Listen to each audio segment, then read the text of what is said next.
meti Gratis kretine fanareti Indainzi anasheti Nasi wakuita tibeti Zitaru kukura kwete mpichana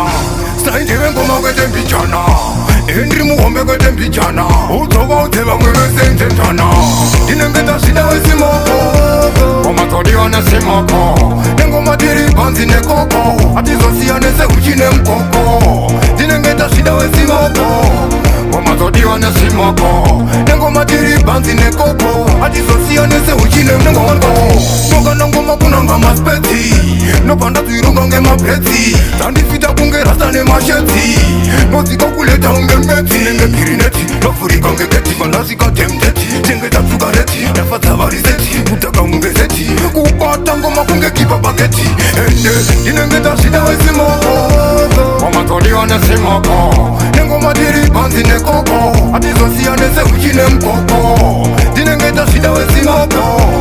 Omatori wane simoko Nengoma diri banzi nekoko Atizosiane se uchine mkoko Wangu ya kutanzi wakupilifa Nobariza shoko vese vorisifa Amena vekodo vada untisifa Asina katunga kunge chona kuninifa Shimuka nabuka ngoma ndoroka ndosuka Opuka ngoma ndinotaka kunge kuka Kupotika bazuka kutokwina setabuka Chimsimu changoma ndaga chaminuka Ote dinengeta shida we simoko Omatori wane simoko Nengoma diri banzi nekoko Atizosiane se uchine mkoko Dinengeta shida we simoko Omatori wane simoko Nengoma diri banzi nekoko Atizosiane se uchine mkoko Noga nangoma kunanga maspeti Nopanda tuirunga nge mapleti Tandifita kunge rasta ne masheti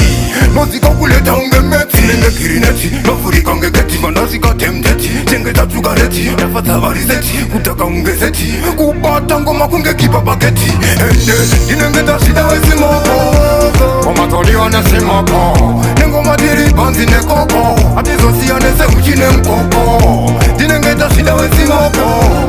Omatori wane simoko Nengoma diri banzi nekoko Atizosiane se uchine mkoko